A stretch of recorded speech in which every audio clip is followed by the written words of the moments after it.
Witamy wszystkich! W tym filmie pokażemy Wam najciekawsze atrakcje i punkty tutaj w Ochrydzie i nad Jeziorem Ochrydzkim. Pokażemy Wam, co warto zobaczyć, gdzie warto pójść i co zwiedzić. Także zapraszamy do oglądania. Zwiedzanie miasta proponujemy zacząć od spaceru po promenadzie i porcie. Port w Ochrydzie to centralne miejsce, położone jest tuż obok Starego Miasta. Jest to główny punkt startowy dla rejsów po Jeziorze Ochrydzkim. Znajdziemy tu liczne kawiarnie i restauracje z pysznym jedzeniem.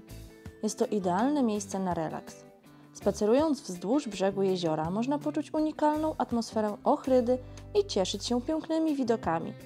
Odwiedzając port o wschodzie słońca możemy doświadczyć niezwykle spokojnej i malowniczej scenerii, gdy rybacy wypływają na jezioro, a miasto powoli budzi się do życia. Port w Ochrydzie to nie tylko miejsce o znaczeniu turystycznym, ale także ważny element lokalnej społeczności.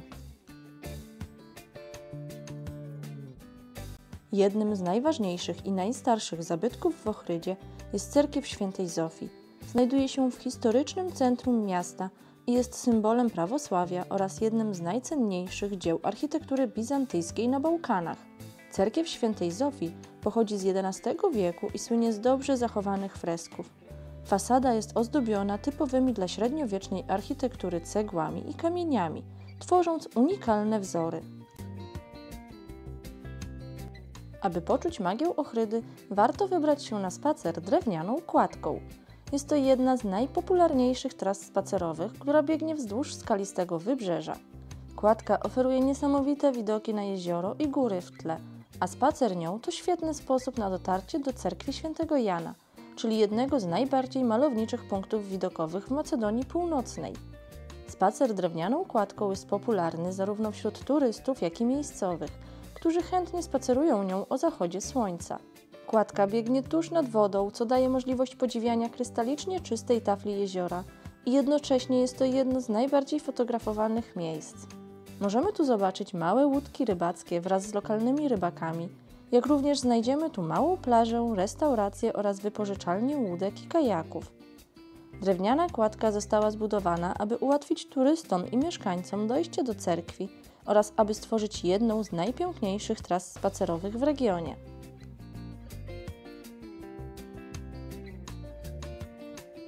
Punktem na mapie Ochrydy, który obowiązkowo trzeba odwiedzić, a jednocześnie najbardziej ikonicznym zabytkiem w Macedonii, jest cerkiew Świętego Jana Teologa w Kaneo. Położona jest na skalistym klifie nad jeziorem. Oferuje spektakularne widoki i jest jednym z najczęściej fotografowanych miejsc w regionie. Przyciąga turystów swoim unikalnym połączeniem architektury bizantyjskiej i ormiańskiej. Cerkiew została zbudowana w XIII wieku. Nie jest do końca jasne, kto ją ufundował, ale została poświęcona świętemu Janowi Teologowi, czyli ewangeliście Janowi, autorowi Apokalipsy.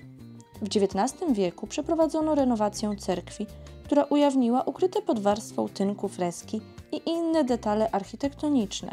Freski z XIII i XIV wieku przedstawiają sceny biblijne oraz postacie świętych.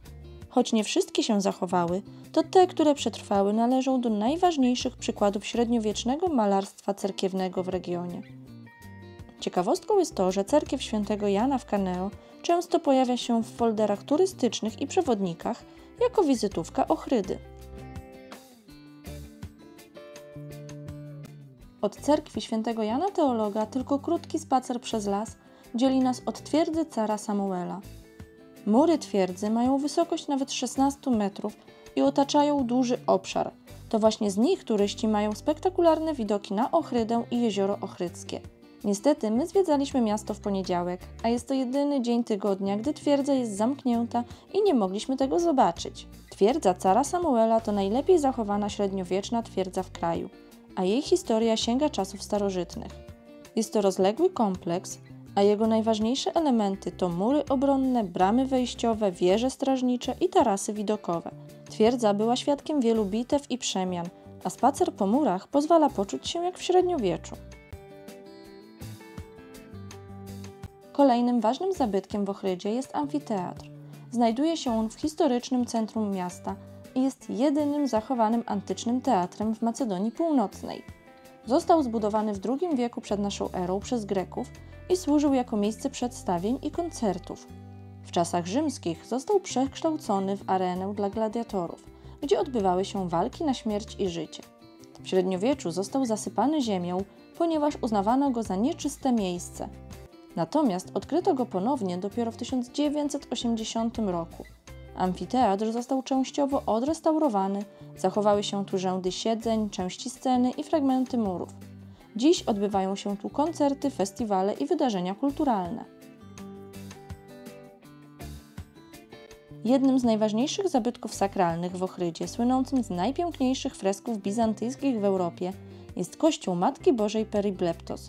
Został zbudowany w 1295 roku, natomiast freski tworzyli słynni malarze bizantyjscy Michaił i Eutychios, przedstawiając wyjątkowe sceny biblijne. W czasach osmiańskich budynek nie został przekształcony na meczet, dzięki czemu zachowały się oryginalne malowidła. Kościół jest otwarty codziennie od 9 do 12 i za niewielką opłatą można wejść do środka. Nieodłącznym elementem podczas zwiedzania Ochrydy jest spacer uliczkami Starego Miasta. Jest to jedno z najbardziej malowniczych i historycznych miejsc w Macedonii Północnej. Pełne jest wąskich brukowanych uliczek, zabytkowych cerkwi i domów z charakterystyczną osmańsko-bałkańską architekturą. Trzeba zaznaczyć, że Ochrydzka Starówka i Jezioro Ochrydzkie są wpisane na Światową Listę UNESCO. Stare miasto zachwyca unikalną mieszanką kultur oraz prezentuje niepowtarzalny klimat Bałkanów. Aby w pełni zwiedzić Ochrydę i Jezioro Ochrydzkie, warto skorzystać z rejsu statkiem, który pozwoli nam poznać inne zakątki. Do wyboru jest rejs małą łódką w gronie kilku osób za 25 € lub rejs dużym statkiem w cenie 15 € za osobę. Wybór małej łódki pozwala nam odwiedzić więcej punktów, takich, do których duży statek nie ma możliwości dopłynięcia. Podczas rejsu kapitan w kilku miejscach robi pamiątkowe zdjęcia oraz przez całą wycieczkę opowiada o historii i ciekawostkach tych regionów.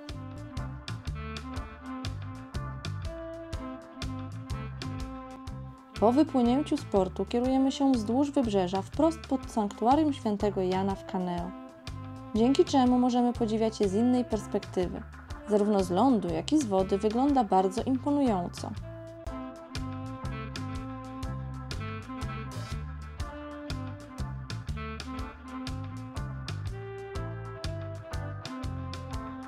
Kolejnym punktem na wybrzeżu Jeziora Ochrydzkiego, jaki możemy dostrzec, jest Willa Prezydenta. Niestety nie możemy podpłynąć zbyt blisko, ponieważ jest zakaz. Sam rejs po jeziorze jest bardzo ciekawą atrakcją, dzięki której możemy się relaksować i podziwiać widoki.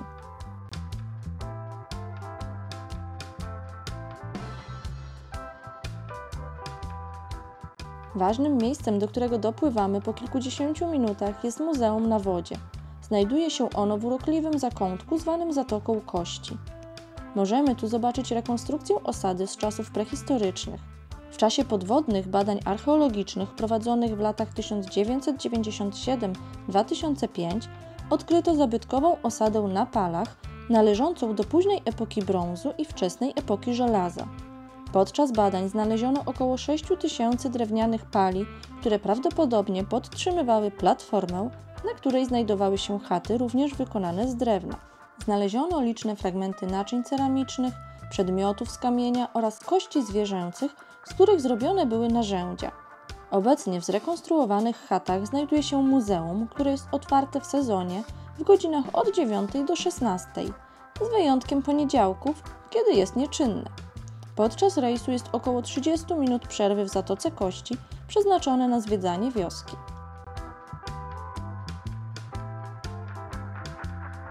Podczas rejsu możemy zobaczyć piękną, malowniczą wioskę rybacką, która położona jest między Zatoką Kości a kościołem Matki Bożej Zachumskiej. Trapejca ze względu na piękne plaże jest nazywana Sant Tropez Macedonii. Podobno miejscowe restauracje położone bezpośrednio nad brzegiem jeziora serwują najsmaczniejsze ryby w tym regionie.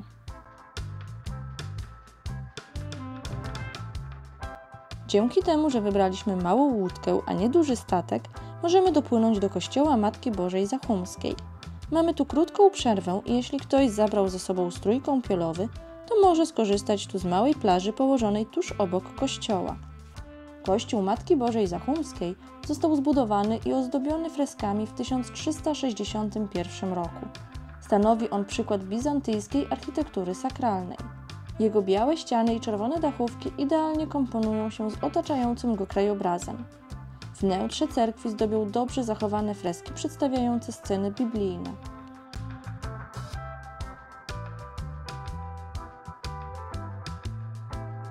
Głównym punktem rejsu jest dopłynięcie do klasztoru Świętego Nauma, gdzie mamy 2 godziny przerwy i możliwość skorzystania z drugiego osobnego rejsu małą łódką wiosłową w cenie 5 euro za osobę, a czas jego trwania to około 30 minut. Wybór łódek na miejscu jest bardzo duży, ale są to tylko łódki wiosłowe, natomiast łódki motorowe są tu zabronione. Miejsce to wpisane jest na Światową Listę UNESCO. Źródła rzeki Czarny Sen objęte są ścisłą ochroną jako rezerwat przyrody. Woda jest tu krystalicznie czysta i w zależności od okresu może przybierać intensywnie niebieską lub zieloną barwę. Źródła te są dość niecodzienne, ponieważ mają formę bulgoczącego dna. Dzięki temu możemy dostrzec wydobywające się spod piasku pęcherze powietrza. Ciekawostką jest to, że woda jest tak czysta i dobra, że można ją pić, a okoliczne restauracje wykorzystują ją do codziennego użytku. Natomiast głównym punktem tutaj, który obowiązkowo trzeba zobaczyć, jest klasztor Świętego Nauma, który jest symbolem Macedonii. Położony jest w pięknej scenerii w pobliżu granicy z Albanią. Pierwszy klasztor został tu zbudowany w 900 roku przez Świętego Nauma, natomiast obecna konstrukcja pochodzi z XVI wieku. W środku znajdują się relikwie Świętego Nauma, zwanego cudotwórcą, który był uczniem Świętego Cyryla i Metodego, nazywanych apostołami Słowian. W niewielkiej kaplicy znajduje się skromny grobowiec Świętego Nauma. Podobno dotknięcie kamienia nad grobem przynosi szczęście. W pierwszej połowie XX wieku klasztor uznawano za miejsce uzdrawiania z chorób psychicznych.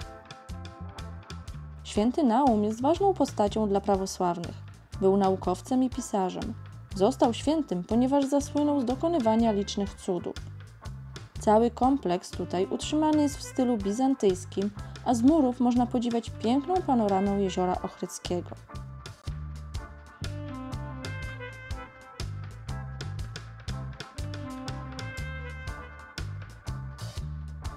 Podczas ostatniej i jednocześnie najdłuższej przerwy w czasie wycieczki możemy oprócz zwiedzania skorzystać z plaży, restauracji czy zakupić pamiątki w budkach, których jest tu naprawdę wiele.